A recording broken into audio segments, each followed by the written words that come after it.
यदा यदा हि धर्मस्य ग्लानिर्भवति भारत अभ्युत्थानम् अधर्मस्य तदात्मानं सृजाम्यहम्। परित्राणाय साधूनां विनाशाय च दुष्कृतां धर्म संस्थापनार्थाय संभवामि युगे युगे।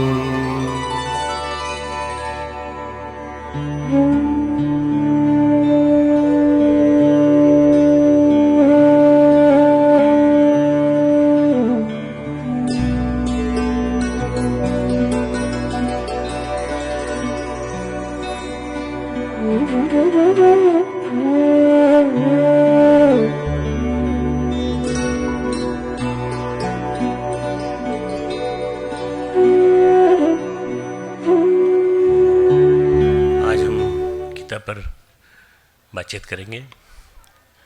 गीता ऐसा ग्रंथ है जो हमें कर्म की प्रेरणा देता है, कर्म करने की।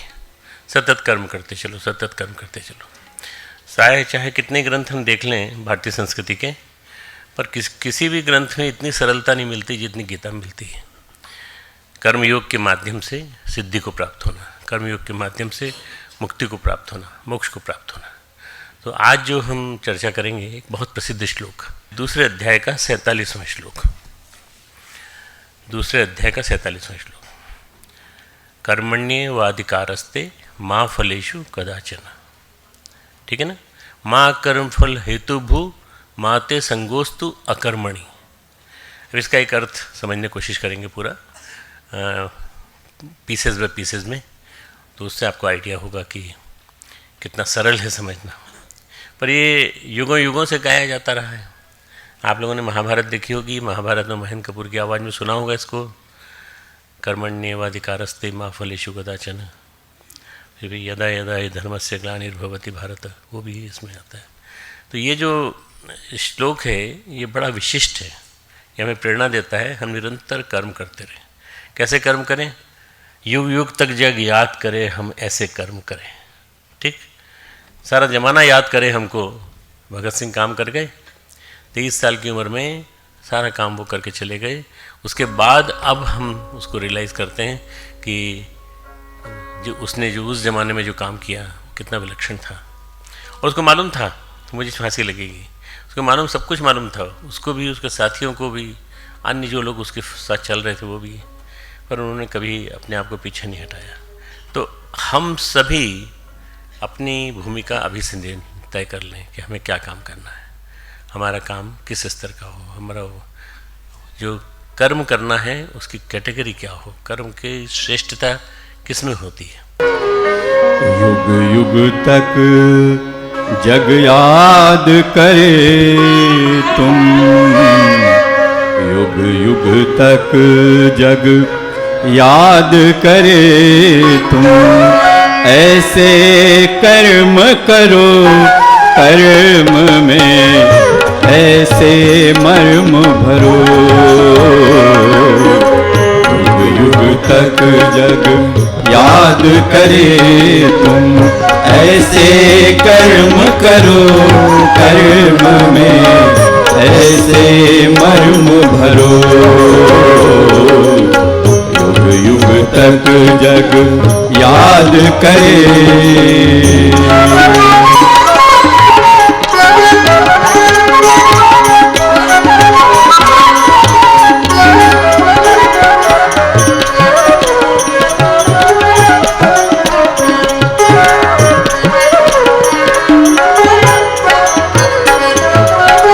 जहाँ कहीं हो ताप वहाँ पर सावन बन बरसो। जहाँ कहीं हो ताप वहाँ पर सावन बन बरसो। मरुथल मधुबन बने जहाँ पर दिन दो चार बसो। मरुथल मधुबन बने जहाँ पर दिन दो चार बसो। दिन दो चार बसो।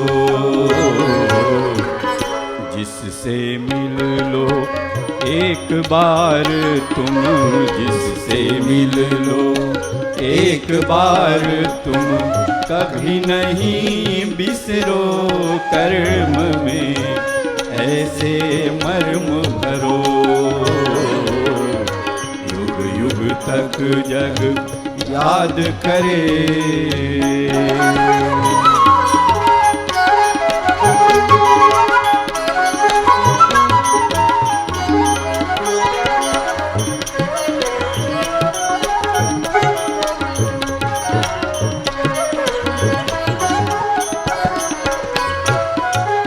पथिकों के गति भ्रमितों के तुम बनकर दीप रहो। पथिकों के गति भ्रमितों के तुम बनकर दीप रहो। सगर सुतों हित बनकर पावन सुरसरी धार बहो। सगर सुतों हित बनकर पावन सुरसरी धार बहो। सुरसरी धार बहो। जग उपवन में मलयज की, जग उपवन में मलयज की, शीतल ताले विचरो कर्म में ऐसे मर्म भरो। युग युग तक जग याद करे।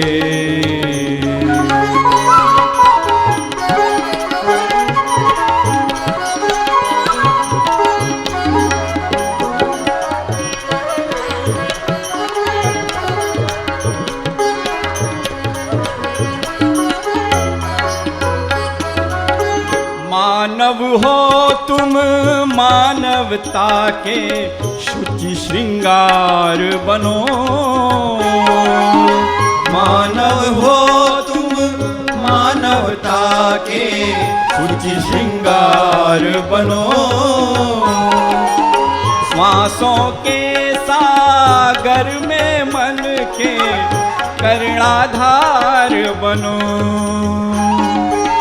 श्वासों के सागर में मन के कर्णाधार बनो। कर्णाधार बनो। तपह पूत तापों में तुम नव, तपह पूत तापों में तुम नव, कंचन बन निखरो कर्म में ऐसे मर्म भरो। युग युग तक जग याद करे तुम ऐसे कर्म करो।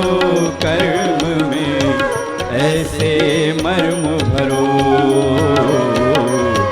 युग युग तक जग याद करे। युग युग तक जग याद करे। युग युग तक जग याद करे।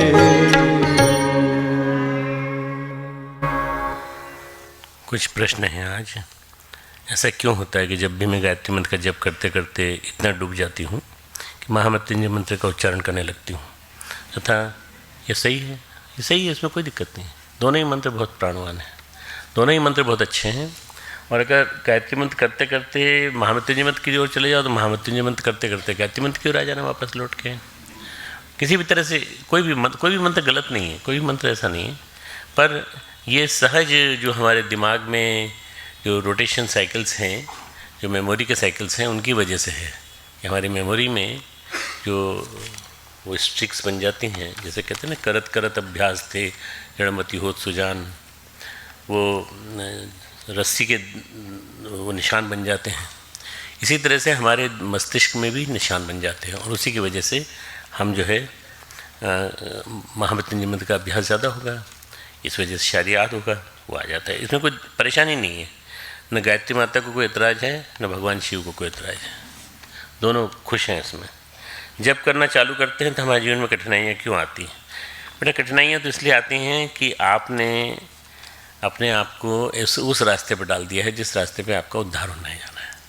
जब उद्धार होने जा रहा है तो कठिनाइयाँ आपकी परीक्षा लेने आएंगी। कठिनाइयाँ कई तरह से आएंगी। मस्तिष्क में दुनिया भर के कुविचार आना, दुर्विचार आना, दुर्भावनाएँ आना, मस्तिष्क में कई तरह की नेगेटिविटी आना, ये ऐसा होगा। आप रुको मत। ये पुराने ज़माने में शूर्पणखा, ताड़का, मारीची, सुबाहु ये आते थे ना, ये आज के ज़माने में इस तरह से आते हैं बुरे विचारों के रूप में हमारे साधना में विघ्न डालने के लिए। तो इस साधना के विघ्न हैं, इसलिए कोई परेशान होने की जरूरत नहीं। रुको मत, रुको मत। जब रुक जाते हैं ना तब दिक्कत होती है। वो रोकना चाहते हैं आपको। अकेलापन सही है या गलत? दोनों सही भी है, वो गलत भी है। सही इस दृष्टि से कि अकेलेपन में सोचने का मौका मिलता है, अकेलेपन में एकांत में कुछ काम करने का मौका मिलता है, अकेलेपन में आपको एक विलक्षण अनुभूति होती है। परम पूज्य गुरुदेव ने कहा है कि अकेला व्यक्ति वही रह सकता है जो या तो संत हो, परमहंस हो, या पागल हो। या तो आप पागल हो या आप परमहंस हो, दो में से कोई एक व्यक्ति। इसलिए आप अगर पागल नहीं हो तो मैं मानता हूँ कि संत के बनने की दिशा में आगे बढ़ रहे हो। अकेलेपन में बहुत सारे काम हो जाते हैं, अकेलेपन में सोच विकसित होती है। पर गलत इसलिए बता रहा हूँ मैं कि गलत इसलिए है कि यदि हम सबके साथ चलेंगे तो सबके मिलन से, सबके सम्मिलन से हमारे अंदर कई तरह के अच्छे विचार डेवलप होंगे, उनके सम्मति से, उनके साथ बातचीत करने से, और हम सामाजिक बनेंगे, हम सोशल बनेंगे, और इस तरह से हमारे चिंतन में गति होगी, प्रगति होगी। दोनों चीज़ें सही हैं अपनी जगह, पर दोनों में समन्वय होना चाहिए। तो थोड़ी देर दिन में एकांत रह लो, एकांत में रह लो, और थोड़ी देर बोल लो आपस में। मैं जितनी देर तुम्हारे साथ बोलता हूँ, जितनी देर मैं लेक्चर वगैरह देता हूँ यूनिवर्सिटी में या शांति कुंज में या बाहर जाता हूँ, तो उतनी देर में मैं सबके साथ हूँ। पर बाकी समय में मैं अकेला रहता हूँ, मेरे साथ कोई नहीं है। भोजन करते समय ही मैं आता हूँ, जीजी से बात करता हूँ, मिलता हूँ, चिन्मय से बात करता हूँ, शेफाली से बात करता हूँ, और उसके बाद फिर मैं चला जाता हूँ, फिर मैं अपने कमरे में रहता हूँ। तो अकेलापन कई दृष्टि से, सोच की दृष्टि से विकसित करने की, आत्म विकास की दृष्टि से बड़ी सही चीज़ है, पर वो सबके लिए नहीं है। उसके लिए एक पायदान ऊंचा उठना पड़ेगा, तब जाकर के आप कर पाएंगे, है ना। तो कोई दिक्कत नहीं है। साधना में कभी कभी मन बहुत विचलित होता है, और होने के बाद क्या करना चाहिए? पिछले 1 महीने से बहुत परेशान हूँ। ध्यान साधना में मन नहीं लगता, मन बहुत उलझा और परेशान रहता है, मन निराश हो जाता है, मार्गदर्शन चाहिए।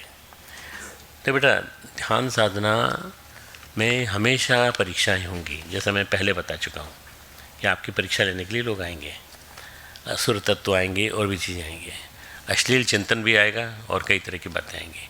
ऐसे में आपको सही सोच डेवलप करने के लिए स्वाध्याय की गति अच्छी रखनी चाहिए। श्रेष्ठ स्वाध्याय हो, श्रेष्ठ पुस्तकों का स्वाध्याय हो। तुम्हारे पास पिछले नोट्स रखे होंगे, उनको पढ़ लिया करो। तुम्हारे पास अपनी किताबों के वो होंगे, या ये लाइफ मैनेजमेंट की आपकी जो क्लासेस हैं उनके नोट्स होंगे, उनको पढ़ लिया करो। इनको पढ़ लेने से पॉजिटिव चिंतन आने लगता है, फिर कभी मन विचलित नहीं होगा। और संगति बढ़िया करो। संगति और स्वाध्याय, ये 2 चीज़ें ऐसी हैं जो आदमी का विकास करती हैं। अनेक मंत्रों में सद्बुद्धि की प्रार्थना है, फिर गायत्री ही श्रेष्ठ क्यों है? देखो, केवल मंत्र के अर्थ से नहीं, गायत्री मंत्र जो है अपने शब्द विन्यास की वजह से श्रेष्ठ। गायत्री मंत्र का जो शब्दों का गुंथन है, जिस तरह से इसको गूँथा गया है, और जब उच्चारण किया जाता है तो सारी की सारी 24 उपत्यकाएँ हमारे प्लेक्सेस, हमारे सिंपैथेटिक पैरासिम्पैथेटिक सेंटर्स, हमारे ग्रंथियाँ, तीनों ग्रंथियाँ सब जाग जाती हैं उच्चारण करने मात्र से। बाकी जो अन्य मंत्र हैं उनमें एक आध दो ग्रंथि जागती होगी, एक आध दो ग्रंथि प्रज्वलित होती होगी अंदर, उसके अंदर वो होता होगा, स्फुरण होता होगा। पर एक गायत्री मंत्र में जैसे ही हम बोलना चालू करते हैं वैसे ही हमारे अंदर एक विशेष प्रकार के स्पार्क, अगर देखना हो तो ब्रह्मवर्चस्व में अभी भी है क्या वो यंत्र है? ब्रह्मवर्चस्व में अभी भी एक यंत्र लगा हुआ है जिसमें जैसे ही आप गायत्री मंत्र बोलते हो तो सारे सेंटर्स एक साथ जाग जाते हैं, और कोई मंत्र बोलो तो नहीं जलते। वो क्या है? गायत्री मंत्र का चमत्कार है, गायत्री मंत्र का इफेक्ट है। कुछ नहीं है, एक छोटा सा इलेक्ट्रॉनिक इंस्ट्रूमेंट है, खिलौना है ये, मान लो केवल प्रयोग के लिए दिखाया गया है कि आप देख सकते हैं। उसको प्रोग्राम ही ऐसा किया गया है, गायत्री मंत्र बोलने पर ही जलेगा वो, केवल आपको समझाने के लिए। तो इसलिए गायत्री मंत्र की विशेषता ये है, अर्थ एक ही अर्थ, सद्बुद्धि की प्रार्थना, धियो यो न प्रचोदयात्, और अग्नि नय सुपथराय, हे अग्नि तो हमें सन्मार्ग पर ले चल। ऐसे कुछ नहीं तो कम से कम 250-300 मंत्र हैं जिनका अर्थ है सद्बुद्धि की प्रार्थना। यहाँ तक कि सभी वेदों की प्रार्थना समाप्त होती है तो सद्बुद्धि की प्रार्थना से समाप्त होती है। इसलिए कोई बात नहीं कि दोनों अलग अलग हैं, पर गायत्री मंत्र का विन्यास, शब्द विन्यास जो है वो बिल्कुल अलग है। पिताजी कभी कभी हमसे कुछ गलतियाँ जानबूझकर तो हो जाती हैं, इसलिए जबकि हम करना नहीं चाहते, उस कारण बाद में ग्लानि भी होती है। उस स्थिति से बाहर कैसे निकले? बेटा गलतियाँ करने के बाद तो ग्लानि होती है, गलतियाँ करो ही मत, कोशिश करो कि गलतियाँ ना हो। एक तो ये कि हमारे मुंह से कभी कभी कुछ स्लिप हो जाता है, जब हम बोलते हैं तो हमको ध्यान नहीं रहता हम क्या बोल रहे हैं, किसी का भी अपमान कर देते हैं, किसी के लिए भी कुछ बोल देते हैं। तो इसलिए एक तो उस बात का ध्यान रखो कि तुम्हारे मुंह से कोई ऐसा ना निकले जिससे किसी को अपमानित महसूस ना करना पड़े। और इसके अलावा भी और भी कई चीज़ें हैं जो सोच से रिलेटेड हैं, हमारे खान पान से रिलेटेड हैं। गलतियाँ तो हमसे हो जाती हैं, मनुष्य गलती का पुतला है, ये अक्सर हो ही जाती हैं। अपने गीत है, प्रज्ञा गीत है, मनुष्य गलती का पुतला है, ये अक्सर हो ही जाती है, अक्सर हो जाती है, पर तुरंत उसका प्रायश्चित कर लेना चाहिए, तुरंत, और तुरंत प्रायश्चित करके उसका रिवर्स करने की कोशिश करना चाहिए। हो जाएगा, कोई दिक्कत नहीं, अभ्यास से गलतियों के ऊपर कंट्रोल हो जाएगा। क्या ध्यान से भौतिक प्रगति मंद हो जाती है? बेटा ऐसा होता तो विवेकानंद जो है इतना बड़ा आश्रम खड़ा करके चले गए, इतना बड़ा संस्थान खड़ा करके चले गए, और ध्यान करते थे। जितने लोगों ने ध्यान किया है, परम पूज्य गुरुदेव ने ध्यान किया तो देखो कितना बड़ा एम्पायर खड़ा कर दिया गुरुदेव ने गायत्री परिवार का, जिसमें कि करोड़ों लोग जुड़े हुए हैं। ध्यान से प्रगति मंद नहीं होती बेटा, ध्यान से प्रगति और तीव्र होती है, तीव्र होती है। हमारा जो मस्तिष्क है, इसके अंदर के न्यूरॉन्स जो हैं वो जागृत होते हैं। ये ध्यान कभी भी रोकना नहीं चाहिए ये सोच के कि ध्यान से कुछ गड़बड़ हो जाएगी। ध्यान से कभी कोई गड़बड़ नहीं होगी। ध्यान हमेशा हमें तन्मयता, एकाग्रता, तल्लीनता, तद्रूपता, ये सब सिखाता है। तो ध्यान से क्या होता है कि हमारी जो अंदर की जो श्रेष्ठताएँ हैं, अंदर की जो विशेषताएँ हैं वो भर के आती हैं। इसलिए अगर आप भौतिक प्रगति के क्षेत्र में सोचना चाहते हो तो भौतिक प्रगति भी बहुत अच्छी करता है ध्यान। गायत्री मंत्र हमारे साथ साथ बोलो। ओम भूर्भुवः स्वः तत्सवितुर्वरेण्यं भर्गो देवस्य धीमहि धियो यो नः प्रचोदयात्। ओम गुरुर्ब्रह्मा गुरुर्विष्णु गुरुरेव महेश्वरः गुरुः साक्षात् परब्रह्म तस्मै श्री गुरुवे नमः। अखण्डमण्डलाकारं व्याप्तं येन चराचरं तत्पदं दर्शितं येन तस्मै श्री गुरुवे नमः। मातृवत् लालयित्री च पितृवत् मार्गदर्शिका नमोस्तु गुरुसत्तायै श्रद्धा प्रज्ञायुता चया श्रद्धा प्रज्ञायुता। परम पूज्य गुरुदेव और परमन्या माता जी की सूक्ष्म उपस्थिति में यहाँ बैठे सभी हमारे अधिकारीगण, हमारे टीचिंग स्टाफ पूरा के पूरा, और जो यहाँ बैठे छात्र छात्रा हैं, सभी हमारे प्यारे प्यारे बच्चों, आज का जो श्लोक है मैंने जो बता दिया आपको, कर्मण्यवाधिकारस्ते महाफलेषु कदाचन। माँ यानी नहीं, कदाचन यानी कभी, फलेषु यानी फल, कभी भी फल की चिंता मत कर। कर्मण्यवाधिकार, तेरा अधिकार केवल कर्म करने में है, कर्म करने में तेरा अधिकार है, फल के ऊपर तेरा अधिकार नहीं है। फल का अधिकार प्रकृति का है, परमात्मा स्वयं डिसाइड करेंगे तेरे लिए फल क्या होगा। माँ कर्म फल हेतु भू माँ ते संगोस्तु अकर्मणि। कर्म फल के लिए अगर तू कर्म करेगा तो गड़बड़ हो जाएगी सब। क्यों? किसी भी वजह से अगर हम किसी कर्म फल की चिंता, जिससे हमने जो भी किया है काम, इससे हमें फल ये मिलना चाहिए, आप कर्म करते जाओ, फल की चिंता मत करो। पर आपसे गलती से कोई कर्म हो जाए तो ये मत मान के चलो कि आपको माफ़ी मिल गई, नहीं, उसका फल जरूर मिलेगा, फल जरूर मिलेगा। आज उसी की क्लास पे हम डिस्कस करेंगे पूरा। बहुत अच्छा चिंतन है, और ये चूँकि हमारे कर्मयोग का शुभारंभ है इसलिए बहुत बढ़िया है। श्रीमद् भगवत गीता में कर्मफल सिद्धांत जो है बड़ा महत्वपूर्ण स्थान रखता है। कर्मफल की इच्छा तो करते हैं, कई बार फल की इच्छा करते हैं, लेकिन हमेशा शुभ फल चाहते हैं। हर व्यक्ति शुभ फल चाहता है, अच्छा चाहिए हमको अच्छा चाहिए, पढ़ाई में हम फर्स्ट आएँ, पैसा हमें मिले, अच्छी नौकरी मिले, सब कुछ अच्छा मिले, ये चाहता है आदमी। अशुभ फल से बचना चाहते हैं। कई बार कुछ लोग चाहते हैं कर्म न करें, और कर्म न करें और फल मिल जाए, तो ऐसा भी नहीं होगा। इसलिए पहले इस श्लोक के अर्थ को समझ लो तुम लोग अच्छी तरह से। इसमें है, सबसे पहले नोट करो इसको, ते यानी तेरा, कर्मणि यानी कर्म करने में, कर्मणि का मतलब है कर्म करने में, तेरा कर्म करने में, एव यानी ही, कर्म करने में ही अधिकार है, तेरा कर्म करने में अधिकार है। उसके बाद साइलेंट है, उसके फलेषु, उसके फलों में नहीं है, फलों में कदाचन, माँ, कदाचन यानी कभी, माँ यानी नहीं, कभी नहीं है, उसके फलों में कभी तेरा अधिकार नहीं है। You are not authorized to ask about the fruits.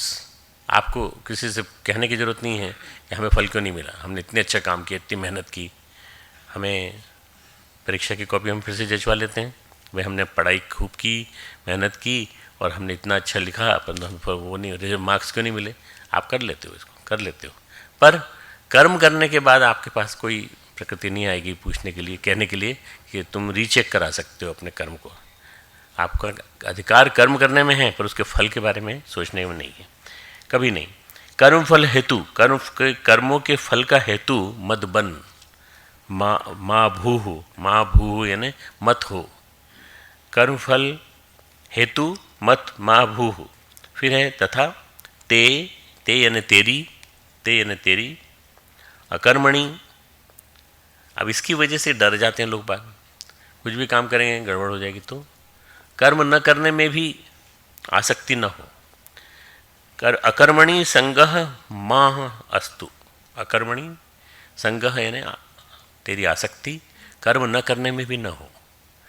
इस डर से कर्म न करना गलत है, कर्म करना पड़ेगा, जो आया है उसको कर्म करना पड़ेगा, जो इस धरती पर जिसने जन्म लिया उसको कर्म करना पड़ेगा। तो पूरे ये जो इसका डिसेक्शन किया श्लोक का, तो श्लोक के डिसेक्शन में इतने वर्ड्स आए, ते कर्मणि एव अधिकार फलेषु कदाचन माँ कर्मफल हेतु माँ भूः ते अकर्मणि संगह माँ अस्तु। तेरा कर्म करने में अधिकार है, उसके फलों में कभी नहीं, इसलिए तू कर्मों के फल का हेतु मत बन, तथा तेरी कर्म न करने में भी आसक्ति न हो। अब इसको थोड़ा समझते हैं, कुछ कहानियों के माध्यम से, कुछ उसके माध्यम। देखो, गीता सांख्य और वेदांत की किताब है, टेक्स्ट बुक है, सांख्य दर्शन और वेदांत दर्शन की दोनों चीज़ों को ऐसे ब्लेंड किया है श्री कृष्ण ने इतना प्यारे ढंग से कि दोनों को इसमें गूंथ दिया है पूरी तरह से। इसलिए इसका ये जो है गीता अपने हर दृष्टि में सांख्य दर्शन और प्रकृति को बीच बीच में लेके आती है। हम लोग भगवत गीता के इस अध्याय में, इस श्लोक में एक बात सोचना चाहते हैं, इस तरह हमारा कर्म में अधिकार है, हम कर्म कर सकते हैं, लेकिन फल में हमारा अधिकार नहीं है। फिर भी हमें फल मिलता है, वो चाहे हमारी इच्छा के अनुरूप मिले या हमारी इच्छा के प्रतिकूल मिले, हमें मिलता है। पहले हमें समझना पड़ेगा कर्म है क्या, कर्म की परिभाषा।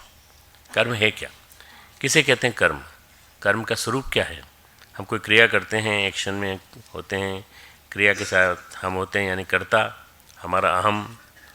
कर्म के साथ एक कर्ता होता है और एक कर्म होता है और एक क्रिया होती है। तीन शब्द हैं, कर्ता, कर्म और क्रिया। क्रिया भी होती है जिसकी वजह से हमको फल मिलता है। हमारी शुभ या अशुभ इच्छाएं, हमारे शुभ या अशुभ संकल्प, ये मिलकर के कर्म को जन्म देते हैं। कर्म कैसे जन्म लेता है, हमारे शुभ अशुभ इच्छाएं या हमारे शुभ और अशुभ संकल्प केवल क्रिया कर्म को जन्म नहीं देते हैं। हम कुछ कर्म करते हैं, कुछ करते हैं तो कर्म नहीं होगा। क्रिया और कर्म फर्क ये है कि क्रिया का फल तो तात्कालिक मिलता है, तुरंत। मैंने ये गिलास लिया और उठा के तुम पे फेंका, मैंने, तुमको लगेगी कि चोट लगेगी, लगेगी कि नहीं, पर इसका मुझे परिणाम कई जन्मों तक नहीं मिलेगा, इसी समय मिल जाएगा मुझे। तुम कुछ कहोगे, मैं कहूँगा सॉरी गलती से लग गया तुमको। आग में हाथ डाला तो हाथ जल जाएगा, ये क्या है, तुरंत फल मिल गया और कई जन्मों तक नहीं जाएगा। जब कर्म होता है और वो कर्म जो है गलत होता है, अशुभ कर्मों की वजह से होता है, तो उसका परिणाम कई जन्मों तक जाता है। उसके मैं तुमको परिणाम वो दूंगा, उदाहरण दूंगा। क्रिया का प्रभाव तत्कालिक होता है, कर्म का फल दीर्घकालिक। क्रिया में और कर्म में क्या अंतर है, क्रिया तात्कालिक, तुरंत। सड़क पे जा रहे थे, जाते जाते हम मुड़ गए, बीच में खड़े हो गए, एक्सीडेंट हो गया, तो आपकी क्रिया का परिणाम मिल गया, आपको अस्पताल में भर्ती होने के बाद आपका ऑपरेशन हुआ, सब कुछ हुआ, ठीक हो गया। आपने कहा कि मालूम नहीं मेरे साथ क्यों होता है ऐसा, इसलिए होता है कि आप क्रिया गड़बड़ कर रहे हो। क्रिया गड़बड़ नहीं होना चाहिए। कर्म का फल तात्कालिक नहीं होता, दीर्घकालिक। हम बैठे हैं, आग में हमारा हाथ से पड़ गया, हम जल गए। जलना तो था ही, लेकिन इसका परिणाम जन्म जन्मांतर तक नहीं जाएगा, इसलिए क्योंकि कर्मों में हमारी इच्छा और भावना जुड़ती है, राग और द्वेष जुड़ते हैं कर्मों में, इसलिए हमें कर्म का परिणाम फेस करना पड़ता है। कर्म से दो चीज़ें पैदा होती हैं, एक क्रिया यानी ये जिस कार्य हम जिस ढंग से करते हैं, जिस मनोयोग से करते हैं, जिस मनोभूमि में करते हैं। दूसरा हमारा शुभ अशुभ भाव, किस भाव से कर रहे हैं, हमारा इंटेंशन क्या है, हमारा इंटेंशन क्या है उसके पीछे, कर्म के पीछे। तो शुभ और अशुभ भाव से उन संस्कारों के सूत्र का निर्माण होता है और हम उन व्यक्तियों से जुड़ते जाते हैं, उनसे हमारे अच्छे बुरे संबंध बनते हैं।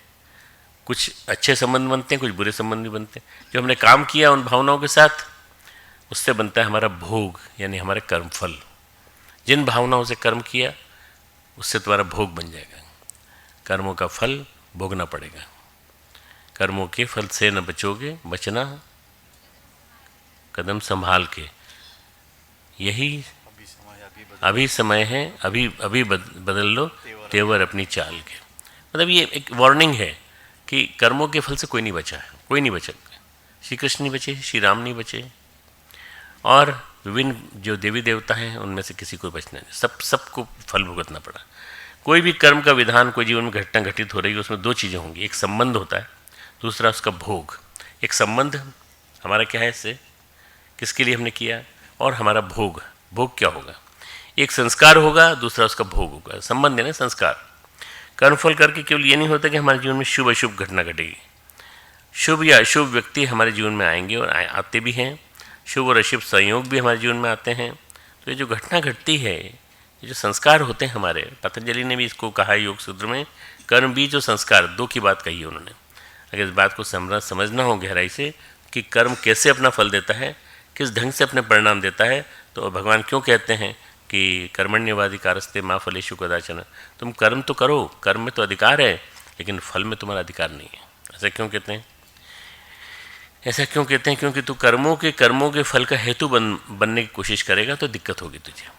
मत हो माते संगोस्तु अकर्मणि, तेरी कर्म न करने में भी आसक्ति न हो। कई बार हम सोचते हैं जब कुछ मिलना ही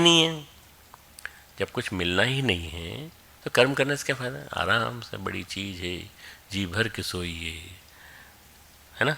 आराम बड़ी चीज़ है, जी भर के सोइए। और क्या है आगे? नहीं मार दिया। जितने भी अकर्म करने वाले व्यक्ति होते हैं ना, जिनको सुबह से शाम तक कुछ नहीं करना है, केवल सोना ही सोना है बस। आपको भी लगता होगा एग्ज़ाम आएगा तो काम कर लेंगे, कर्म कर लेंगे थोड़ा सा। अभी कर आराम बड़ी चीज़ है, जी भर के सोइए, उधार लेकर घी पीजिए। ये बोल रहा है, मैं नहीं बोल रहा। ये नास्तिकता का दर्शन है, नास्तिकता का। आस्तिकवादी दर्शन ये कहता है कि जो भी करना हो कर्म तो करो, कर्म में अधिकार रखो, लेकिन फलों में तुम्हारा अधिकार नहीं। पर माँ कर्म फल हेतु भू क्यों कहते हैं? क्योंकि तू कर्मों के फल का हेतु मत बन, मन मत हो, और माँ ते संगोस्तु अकर्मणी, और अकर्म करने का भी तू मत बन। देखो सैनिक हमारे हैं जो सेना पे लड़ रहे हैं, वहाँ वो लड़ रहे हैं, हमारे देश की रक्षा कर रहे हैं बॉर्डर्स पे, और बॉर्डर्स पे रक्षा कर रहे हैं, उसके लिए गोलियाँ भी झेल रहे हैं, और यहाँ सोशल मीडिया में गालियाँ भी झेल रहे हैं। हमारी सोशल मीडिया में निरंतर हमारे सेना के सैनिकों के तरह तरह के आरोप लगाए जाते हैं, भले ही वो पॉलिटिकल इंटेंशन के साथ हैं, पर जब कुछ मिलना ही नहीं है तो वो कह देंगे हम कर्म ही नहीं करेंगे। आ जान दो, पाकिस्तानी आते हैं तो आने तो नहीं, तो वो कर्म करते हैं, निरंतर कर्म करते हैं, रात दिन जगते हैं। तुमने उरी देखी? उरी तो तुमने देखा होगा किस तरह से आदमी अपने कर्तव्य के लिए लड़ जाता है, मर जाता है पूरी तरह से। सैनिकों की वजह से हम आराम से सोते हैं रात को, सैनिकों की वजह से हमें सुरक्षा मिलती है। और वो सैनिक अगर कहना चालू कर दें जब कुछ मिलना ही नहीं है, हमें कोई मेडल मिले या नहीं मिले कोई बात नहीं, जब ऐसा आदमी सोचने लगता है मेडल मिले या न मिले कोई बात नहीं, पर हमारी ड्यूटी है राष्ट्रभक्ति, और राष्ट्रभक्ति के लिए हमें राष्ट्र की रक्षा का दायित्व सौंपा गया। भगवद गीता में सांख्य पर चर्चा हुई है, और अद्भुत ग्रंथ है गीता। इसमें सांख्य और वेदांत दोनों का विलक्षण गुंथन है। सांख्य में प्रकृति की चर्चा है, प्रकृति के 3 गुणों की चर्चा है। प्रकृति के 3 गुण हमारे व्यक्तित्व में होते हैं, किसी न किसी गुण का हमारे व्यक्तित्व में वर्चस्व रहता है, उसी के अनुसार हमारा व्यक्तित्व होता है। तमोगुण जिसमें जड़ता रहती है, कर्म करने की इच्छा ही नहीं होती। कई लोग ऐसे होते हैं कर्म करने की इच्छा नहीं होती। मैं अभी पहाड़ पे होके आ रहा हूँ, कल ही रात को लौटा हूँ मैं गया था 7,500 फीट की 8,000 फीट की ऊंचाई पे मुनस्यारी, और मुनस्यारी जाते समय मैंने रास्ते में कई जगह देखा मैंने कि बहने घास का पूरा इतना भारी कि आप उठा भी नहीं सकते, सोच भी नहीं सकते, उसको सिर पे भार लेकर के नीचे उतर रही हैं। बगल में दराती हुई है काटने वाली, घास काटने वाली, और एक नहीं 2 नहीं, मेरे को कम से कम 150-200 बहनें मिली होंगी रास्ते में। और जगह जगह मुझे भाई लोग मिले। अब भाई लोग बोलने में मेरे को बुरा लग रहा है, क्योंकि भाई नहीं है, वो बदमाश हैं। वो कैरम खेलते हुए, ताश खेलते हुए कैरम खेलते। अरे तुम मदद करो ना, तुम घास काट के लाओ ना, अपने पशुओं को खिलाओ, तब दूध मिलेगा तुमको, तब तुमको घर में गाय पाल पाओगे या घर में बच्चों को पाल पाओगे। पर वहाँ पुरुष काम नहीं करते, महा आलसी, महा दुष्ट, महा बेकार पुरुष पूरे के पूरे। तुम लोग नहीं कह रहे मोटे में, पहाड़ के पुरुषों को कह रहा हूँ मैं। तो ये क्या है? ये तमोगुण रीच लोग हैं, तमोगुण प्रधान रीच, और इसी के अनुसार उनका व्यक्तित्व होता है। रजोगुण वो जिसमें कर्म करने की इच्छा तो रहती है, लेकिन फल की बड़ी आकांक्षा होती है। कर्म तो करेंगे पर फल जरूरी है। भाई साहब एक चेक दे रहे हैं, पर इसकी रसीद आप ऐसे कटवाइए कि हमको इसका नाम भी मिल जाए, हमको यश भी मिल जाए, और एक पत्थर हमारा लगवा दीजिएगा वहाँ पर। मित्रों, परम पूज्य गुरुदेव ने एक बहुत बड़ा क्रांतिकारी कदम उठाया। उन्होंने कहा हम सब पैसा देना हो तो दो, नहीं देना तो मत दो, कोई दिक्कत नहीं, पर हम किसी का नाम नहीं लगवाएंगे। नाम की कामना से जो काम करता है वो काम जो है वो गलत होता है। इसलिए हमें नाम नहीं लगाना, किसी का नाम नहीं लगाना। ये जो नाम की कामना से जो पैसे दान देते हैं, धर्मशाला में प्याऊ बनवाई, सेठ जी श्री सोनीलाल जी ने इसके यहाँ की प्याऊ के निर्माण में इतना किया। सोनीलाल जी को मरे को 100 साल हो गए, कौन उनको याद रखता है? पर उनके बेटों ने, पोतों ने, नाती पोतों ने, सबने बनवा दी। अब क्या होगा? अभी मैं एक मंदिर देखता हुआ आया, हमारा ही मंदिर है, चितई शक्तिपीठ, गायत्री शक्तिपीठ। मैं देखता हुआ आया तो वहाँ से आते समय मैंने पूछा कि भाई ये सीढ़ियाँ बन क्यों नहीं रही हैं? तो बोले ये सीढ़ियाँ अभी थोड़ी टूटेंगी क्योंकि अभी रोड का चौड़ीकरण हो रहा है, और उसके बाद ये सेठ जी चाहते हैं कि उनका नाम हो, और सेठ जी के बेटे चाहते हैं कि बेटों का नाम हो, तो दोनों में झगड़ा चल रहा है। तो मैंने कहा सेठ जी से हमारा क्या मतलब? बोले साहब पैसा तो वही दे रहे हैं। अरे मैंने कहा भाड़ में जान दो सेठ जी को, हम बनाएंगे सीढ़ियाँ और हमारे यहाँ हमारे किसी का नाम नहीं होता, केवल गुरुदेव माता जी का नाम होता है, वेद माता कहती ट्रस्ट का नाम होता है, हमारे यहाँ कोई सेठ जी वेठ जी का नाम नहीं है। तो मित्रों, ये जो फल की आकांक्षा रखने वाला व्यक्ति है ना, ये रजोगुणी होता है।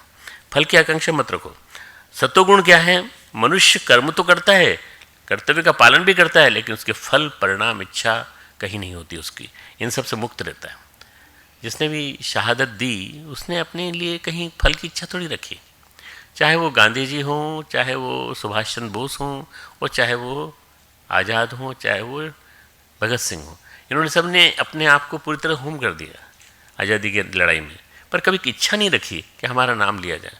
इनका तो छोड़ो, ये तो बहुत प्रसिद्ध हुए, कम से कम कुछ नहीं तो 2-3 हज़ार लोग बिना नाम की कामना के दक्षिणेश्वर की मिट्टी हाथ में लेकर के सूली पे चढ़ गए उन दिनों, जिन दिनों ये संग्राम चल रहा था। अगर तुम लोगों ने बंकिम चंद्र चटर्जी का एक नॉवेल पढ़ा हो, क्या नाम है उसका?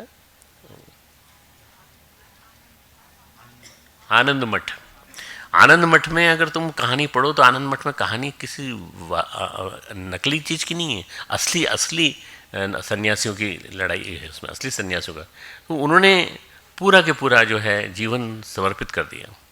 तो मित्रों, ऐसे लोग जो होते हैं, ऐसा भगवद गीता में विधान व्यवस्था बताई गई। हमारे जीवन में कर्म किस प्रकार घटित होता है? जब हम कोई कर्म करते हैं, कोई भी कर्म करते हैं, तो हमारा भाव, हमारी शुभ अशुभ इच्छाएं, अपन लोगों की बात करें, आम आदमियों की, हमारी शुभ अशुभ इच्छाएं और हमारा कर्म, हमारा द्वेष, हमारा राग, ये हमारे साथ जुड़ जाता है, हमारे कर्म के साथ जुड़ जाता है। जो जिस मनोयोग, जिस तत्परता, जिस प्राण बल के साथ हमने काम किया है, कर्म करने के पश्चात वो ऊर्जा का बीज बनकर हमारे चित्त में संग्रहित हो जाता है। ऊर्जा के साथ काम करो ना, कोई दिक्कत नहीं है, पूरी शक्ति के साथ काम करो, पूरे मनोबल के साथ काम करो और पूरा कंसंट्रेशन के साथ काम करो, तो वो आपके अंदर वो बीज बन के संग्रहित हो जाएगा। उसका काल विधान में समय के अनुसार परिपाक होगा, मैच्योरिटी होगी उसकी। जैसे एफडी जमा किया है 2 लाख का, तो 3 लाख हो जाएगा, 4 लाख हो जाएगा, परिपाक होगा तो पकता जाता है कर्म बीज के रूप में। कब मिलेगा मालूम नहीं, कब मिलेगा मालूम नहीं, कह नहीं सकते। इसलिए भगवान कहते हैं कर्म फल में तेरी आसक्ति ना हो, कर्म फल में आसक्ति नहीं, बार बार इंक्वायरी मत कर कि मेरा कर्म का फल कब मिलेगा, मैंने इतनी पूजा की आपकी, मैंने इतनी आरती उतारी, कब मिलेगा। वो एक आरती है हमारे यहाँ, जय जगदीश हरे, जय जगदीश हरे, बहुत प्रसिद्ध है। हम विदेश जाते हैं तो हम लोग गायत्री माता की आरती करते हैं या हम वैदिक आरती करते हैं, तो उस समय तो कोई नहीं बोलता, पर जैसे हम कहते हैं ओम जय जगदीश हरे, सबके सब खड़े हो जाते हैं, सबके सब खड़े हो जाते हैं और गाने लगते हैं, और बड़े प्रेम से। कौन सी लाइन होगा साथ में, अंतिम लाइन? तेरा तुझको अर्पण क्या लागे मेरा, मैं कुछ नहीं दूंगा तेरे को भगवान, मैं नहीं दूंगा, तेरा तुझको अर्पण। तू अपने आप इस काम को, मंदिर को बनाने का काम तू कर ले, तू अपना काम कर ले, मैं नहीं दूंगा, मैं कुछ नहीं दूंगा। महाबदमाश लोग हैं, मतलब आरती में भी भगवान से चालाकी करते हैं। देखो, तो कर्मफल किया, कर्मफल में तेरी आसक्ति न हो, इसलिए कर्म बीज का निर्माण हुआ। बीज का निर्माण, बीज कैसे होगा? बीज दुर्बल भी हो सकता है, बीज अच्छा भी हो सकता है। अच्छा बीज होगा तो अच्छा परिणाम होगा, दुर्बल बीज होगा तो दुर्बल परिणाम होगा। इसलिए कर्म फल मिलता है चित्त भूमि की मैच्योरिटी के ऊपर, चित्त भूमि को आपने कितना बनाया, और बीज की क्वालिटी के ऊपर, दोनों के ऊपर डिपेंड करता है। काल क्रम में उसका परिपाक होता है। जब वो बीज अपना परिणाम देता है, अंकुरित होता है, प्रस्फुटित होता है, तो हमारे जीवन में घटना घटती है, अच्छी है बुरी। अचानक हमारा जीवन बदलने लगता है, एक हमारे जीवन में एक मोड़ आ जाता है, एक दिशा आती है, घटना घटती है। वो घटना अच्छी भी हो सकती है और बुरी भी हो सकती है, हमारे कर्म बीज की प्रकृति के अनुसार। जब वो घटना घटती है तो हमारे कर्म का परिणाम, कर्म का फल, सब कुछ डिसाइड हो जाता है उसी समय। इसलिए हमें हमारे कर्म में वेग होना चाहिए, प्राण बल होना चाहिए, मनोबल होना चाहिए। कर्म में वेग होगा, इंटेंसिटी ऑफ द एक्शंस, जो बताया गया बार बार कि इंटेंसिटी ऑफ द एक्शन जो होना चाहिए, हमारे भाव रहना चाहिए। उन सब को मिला करके कर्म बीज और कर्म संस्कार भी निर्मित होते हैं। ये हमें चित्तभूमि में संग्रहित होते रहते हैं। ये है हमारा सबकॉन्शियस चित्तभूमि। हम कर्म करके भूल जाएं, लेकिन प्रकृति नहीं भूलती। हम कर्म करके भूल जाए, हमने कोई गलत काम किया, किसी को गाली दी, किसी के बारे में हमने षड्यंत्र किया, तो हम तो भूल जाएंगे, अरे भाई हमने कहा, वो तो किया, हो गलती से हो गया हमारे। पर प्रकृति नहीं भूलेगी, प्रकृति आपको परिणाम देगी। समय आने पे परिणाम आपको मिलेगा। चित्त भूमि, कर्म बीज और काल, ये 3 फैक्टर हैं। चित्त भूमि, कर्म बीज और काल। काल यानी समय। वो काल में ही आने के बाद ही जब वो मैच्योर होगा तब पता चलेगा हमारी चित्त भूमि बंजर है या उर्वर। जैसे एक सामान्य व्यक्ति है, उसकी चित्त भूमि सामान्य होती है, और एक प्रखर तपस्वी है, उसके चित्त में प्रकाश होता है, तप का प्रकाश है, पुण्य का प्रकाश है, उसकी चित्त भूमि बहुत उर्वर है, बहुत उर्वर। बीज जाएगा, बीज फलित हो जाएगा तुरंत। कई बार तो उसे कार्य करने नहीं पड़ते, परिणाम आ जाते। कैसे? उसके विचार इतने सशक्त होते हैं कि उसके विचार ही कर्म बीज बन जाते हैं। परम पूज्य गुरुदेव पूज्यवर ने अपने जीवन में सारा साहित्य लिखा, बस जो सोचते थे वही उनका विचार बन जाता था, और वो विचार ही उनका प्रकाशित हो जाता था, वही विचार लोगों के जीवन में उतर जाता था। वो इतना शक्तिशाली होता था विचार कि लोग भी उसी हिसाब से सोचने लगते थे, लोग भी उसी तरह से सोचने लगते थे। तप का प्रकाश है, पुण्य का प्रकाश है, चित्त भूमि उर्वर है, उसके संकल्प कर्म बीज बन जाते हैं। शारीरिक श्रम, मानसिक श्रम, मनोभाव कर्म बीज का निर्माण करते हैं। अब जबकि योगी तपस्वी चित्त भूमि उर्वर है, प्रकाशित है, पुण्य के प्रकाश है, तप की ऊर्जा से भरपूर है, तो अपने आप में वो कर्म बीज जो है प्रकाशित हो जाएगा। इसलिए तत्काल फलित होता है, त्वरित गति से। इसलिए चित्त भूमि का बहुत महत्वपूर्ण योगदान है। हमें चित्त भूमि को मजबूत बनाने की कोशिश करना चाहिए। How to do it? Constant practice, जीवन साधना। जीवन साधना से, जीवन साधना निरंतर चलती रहे। 3 माला ही करो रोज, कोई दिक्कत नहीं है, 5 माला करो, कोई दिक्कत नहीं है, पर मन लगे साधना में और मन को सही दिशा देने का प्रयास हो। स्वाध्याय हो निरंतर, तप स्वाध्याय ईश्वर प्रणिधान। तप हो, स्वाध्याय हो, ईश्वर प्रणिधान। काल परिणाम कैसे लाता है, इस बात को समझने के लिए भगवान कहते हैं कर्म करने में अधिकार रखो, कर्म तक के आगे मत सोचो कि कर्म का परिणाम कैसे हुआ। पेपर देने में विश्वास रखो, पर पेपर का परिणाम क्या हुआ, रिजल्ट आएगा तब पता लग जाएगा। चिंता मत करो। मतलब हम क्या करते हैं, हम बड़ी चिंता करते हैं क्या होगा क्या होगा क्या होगा हमारे कर्म का। आपसे कोई गलती हो गई, मान लो किसी को छेड़ दिया आपने, किसी लड़की को छेड़ दिया, अब क्या परिणाम होगा मालूम नहीं। वो कहाँ शिकायत करेगी, किसको शिकायत करेगी, पता लगाऊँ, वीसी ऑफिस में पता लगाऊँ, प्रो वीसी ऑफिस में पता लगाऊँ, कहाँ क्या एक्शन ले सकती है वो। ये आपको चिंता करने की जरूरत नहीं, अपने आप हो जाएगा एक्शन। सस्पेंशन हो जाएगा, सब कुछ आ जाएगा, पूरा निर्णय हो के आ जाएगा। यदि उसने शिकायत कर दी तो, और नहीं शिकायत की तो प्रकृति तय करेगी कि इसका परिणाम आपको क्या से भुगतना है, इस जन्म में, अगले जन्म में, कि कई जन्मों में बाद। इसलिए चिंता मत करो कि कैसे परिणाम मिलेगा। परिणाम की चिंता करते करते आदमी परेशान हो जाता है। कई लोगों के तो मानसिक रोग इसी वजह से हो जाते हैं। कर्म करते समय तो याद नहीं रहता, वो कर्म करने के बाद याद आता है कि अब क्या होगा, अब क्या होगा, अब क्या होगा। तो परेशान मत हो, कर्म करने में अधिकार रखो, और उसका परिणाम कब आएगा, किस समय आएगा, ये मत सोचो। इस जीवन में आएगा, अगले जीवन में आएगा, उसके अगले जीवन में, यही मत सोचो। चित्त जो है पाप के कर्मों के बोझ से, अशुभ के कर्मों से, बोझ से लदा हुआ है। हमारा चित्त न जाने कितने जन्मों से चली आ रही यात्रा, हजारों जन्मों से हम लोग चले आ रहे हैं। हमारा आत्मा चला आ रहा है, हमारे साथ साथ हमारा कर्म बीज चला आ रहा है, हमारी चित्त भूमि चली आ रही है। इसमें न जाने कितना बोझ लदा हुआ है। क्या हमने तप करके, प्रायश्चित करके अपने इस कर्म चित्त भूमि को परिष्कृत किया है? क्या हमने कोशिश की है कुछ करने की? लोग कहते हैं ना साधना करने की क्या जरूरत है, साधना करने के लिए कोई अनिवार्यता नहीं है। आप साधना नहीं करोगे तो आपकी चित्त भूमि परिष्कृत नहीं होगी, साफ नहीं होगी, शुद्ध नहीं होगी। चित्त की भूमि को शुद्ध करने के लिए निरंतर आपको साधने का क्रम बनाए रखना चाहिए। चित्त जो है पाप के कर्मों के बोझ से लदा हुआ है, आवृत्त है, तो शुभ कर्म देर से फलित होंगे, और यदि अशुभ कर्म देर से फलित होते हैं। इसलिए चित्त भूमि में कर्म बीज को कब पकाएगा, कब अंकुरित करेगा, ये काल पर निर्भर करता है। इसलिए मोस्ट इंपॉर्टेंट फैक्टर इज काल। काल यानी समय तय करता है। इसे ऐसे समझ सकते हैं, किसान होता है, बड़े जतन से बीज संग्रहित करता है और खेत को, मिट्टी को उर्वर बनाता रहता है, खाद डालता है, जुताई करता है। जुताई उसमें तरह तरह के जो घास के उलझ जाते हैं, जो वो रहते हैं, कचरा रहता है, वो सब निकल जाता है।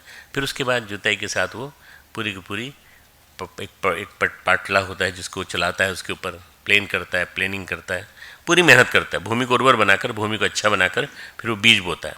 किसान ने अपनी मेहनत पूरी की, लेकिन इतनी मेहनत पर्याप्त नहीं है। खाद पानी डाल दिया, लेकिन वो भी पर्याप्त नहीं है। उसको नहीं मालूम कि वर्षा, धूप, हवा, प्रकृति में होने वाली घटनाएं उसको प्रभावित कर सकती हैं।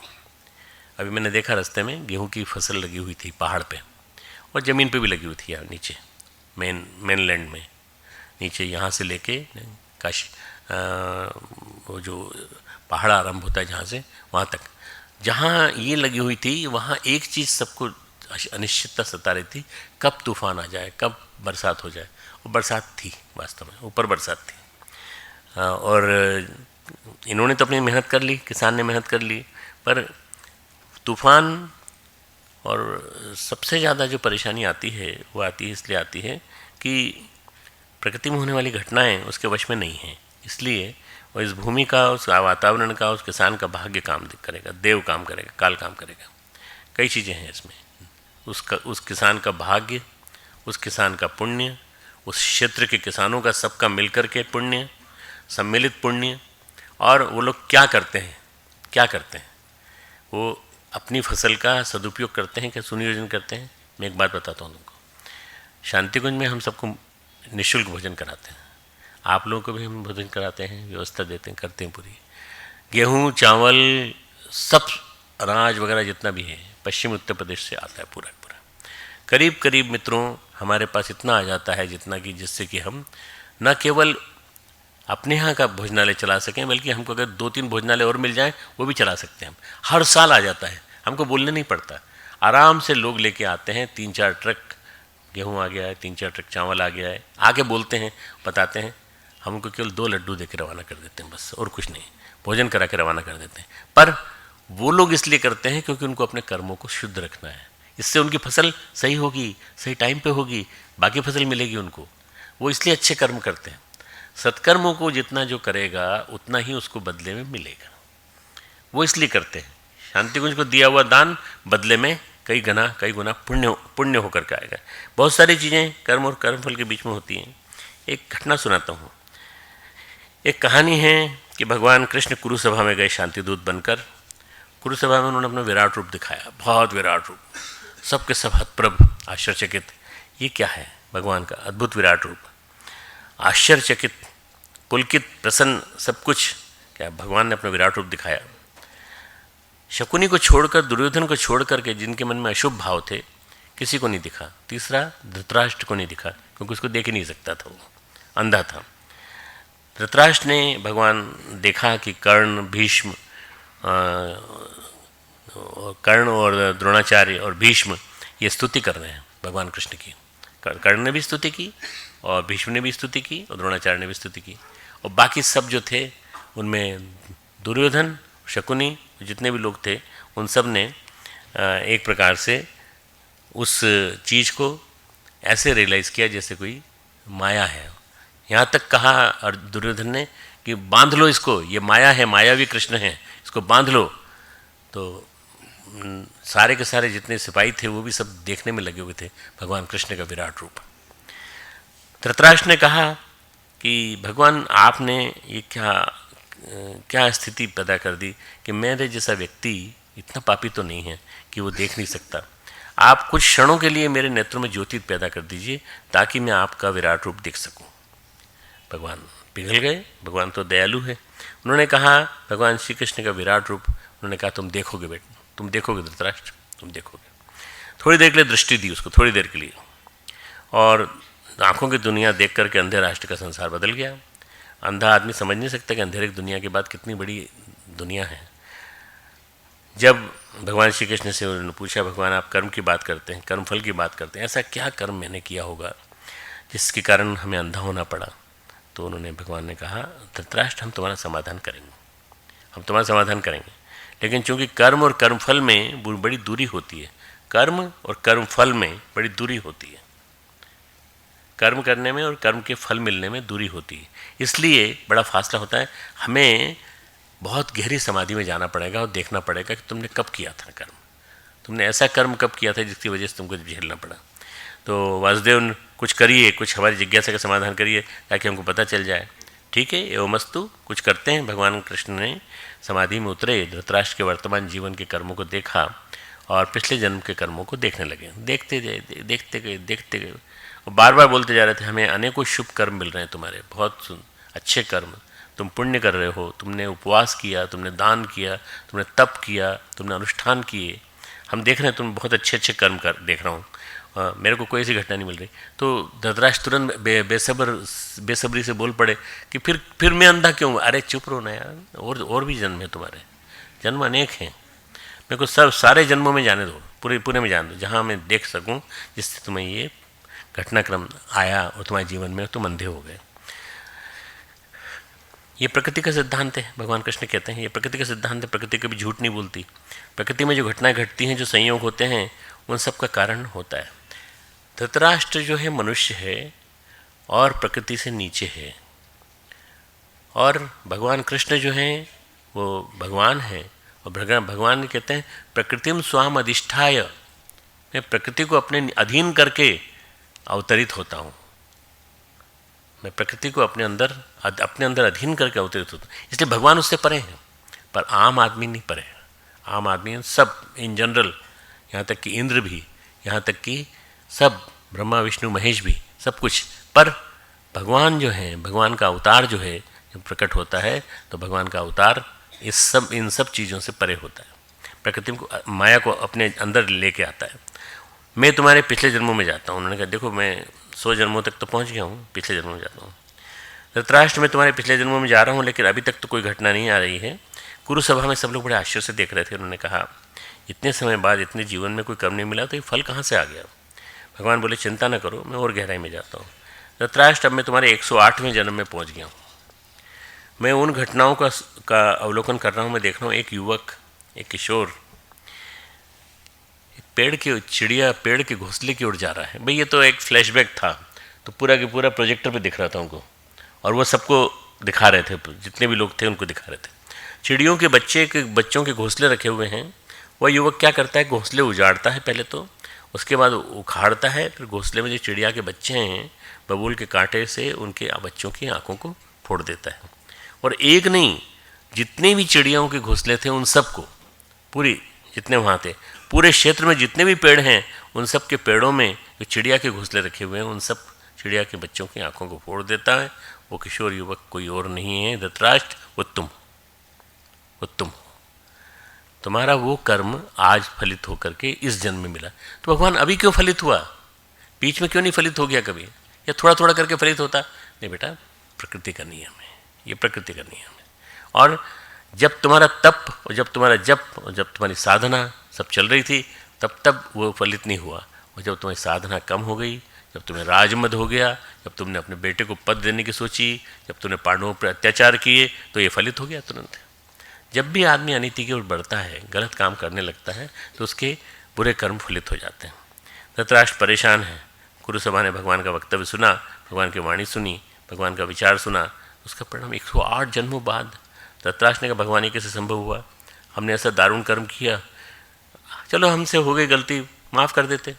प्रकृति माफ़ नहीं करती बाबा, प्रकृति माफ़ नहीं करती, प्रकृति कभी माफ़ नहीं करती। इस जन्म में तुम्हारे जो शुभ कर्म कुछ कम पड़े, तुम्हारा पुण्य कुछ कर्मजोर हो गया, तो उसका परिणाम मिल गया। इसलिए कहते हैं अच्छे कर्म करते चलो, अच्छे कर्म करते चलो, युग युग तक जगह याद करें तुम अच्छे कर्म करो। जब जब तुमसे अच्छे काम बन जाएं, किसी को अपने पैरों पर खड़ा कर दो, किसी के लिए कुछ कर दो, किसी के लिए पढ़ने की व्यवस्था करवा दो, कहीं कोई जा रहा हो तो उसको हाथ पकड़ के उस पार से उस पार करवा दो, ज़बरदस्ती नहीं, मतलब उसकी इच्छा हो तो।